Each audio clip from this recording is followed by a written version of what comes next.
Hi friends, welcome back to HM foods. ఈరోజు మన ఛానల్లో వీడియో వచ్చేసి బ్రతుకున్న చేపల పులుసు ఏ విధంగా తయారు చేసుకోవాలో చూద్దామండి. అదే లిమిట్ చేసి అంటారు కదా, వాటిని కర్రీ కింద ఏ విధంగా ప్రిపేర్ చేసుకోవాలో చూద్దామండి. మేము ఊరికి వెళ్ళినప్పుడు మా వారు 2 కిలోల చేపలు తీసుకొచ్చారనమాట. ఈ విధంగా బ్రతుకున్నవి. వీటిని చూసినప్పుడు నాకైతే చాలా హ్యాపీగా అనిపించింది. ఎందుకంటే మళ్ళా సిటీస్లో ఉన్న వారికి ఇలా బ్రతికిన చేపలు చూడ్డానికి కానీ, వండుకోవడానికి కానీ చాలా రేర్‌గా ఉంటుంది కదా! అందుకని నాకైతే చాలా హ్యాపీగా అనిపించింది వీటిని చూసినప్పుడు. వీటిని ముందుగా బాగా క్లీన్ చేసుకోవాలండి చేపల్ని. చేపల్ని బాగా క్లీన్ చేసుకోకపోతే కర్రీ అనేది చేదొస్తుందనమాట.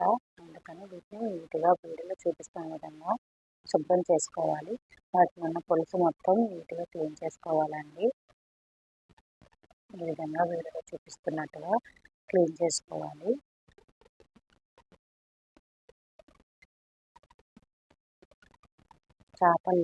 బ్రతుకున్న చేపలు చేసినప్పుడు జాగ్రత్తగా చూసుకొని చేసుకోవాలండి. ఎందుకంటే జారిపోతూ ఉంటుందన్నమాట. ఇప్పుడు చేపల్ని పొట్ట భాగం దగ్గర కట్ చేసుకొని చేపలో ఉన్న వేస్ట్‌ని మొత్తం తీసివేసుకోవాలండి. ఇప్పుడు నేను తీసుకున్న చేప చిన్నగా ఉంది కాబట్టి 3 భాగాలు చేసుకుంటున్నాను. ఈ విధంగా చేపని 3 భాగాలు చేసుకోవాలి.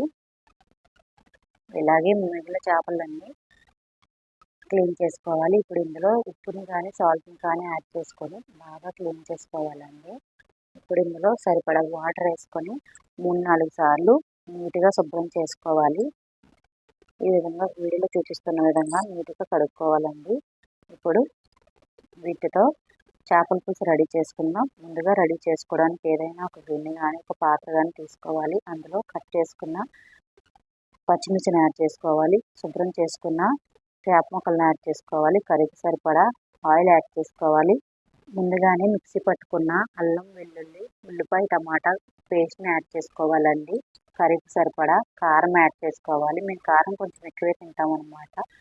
అందుకని కొంచెం ఎక్కువే యాడ్ చేశారు మా అత్తయ్య. అలాగే టేస్ట్కి సరిపడా సాల్ట్ యాడ్ చేసుకోవాలి. ఇప్పుడు ముక్కలకు పట్టే విధంగా బాగా కలుపుకోవాలండి. ఇప్పుడు కొంచెం చింతపండు రసాన్ని కూడా యాడ్ చేసుకోవాలి.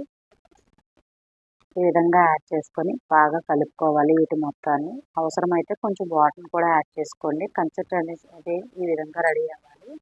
ఇప్పుడు దీన్ని కట్టెల పొయ్యి మీద వండుతున్నామండి. మనం రెడీ చేసుకున్న మిశ్రమాన్ని ఆ పాత్రతో తెచ్చి పొయ్యి మీద పెట్టుకోవాలి. ఈ విధంగా పెట్టుకొని బాగా కుక్ చేసుకోవాలండి. చూసారు కదా ఏ విధంగా కుక్ అవుతుందో. పులుసు త్వరగానే కుక్ అయిపోతుంది. చూసారు కదా, ఈ విధంగా రెడీ అయిన తర్వాత లాస్ట్‌గా కొత్తిమీర వేసుకొని దింపేసుకోవడమే.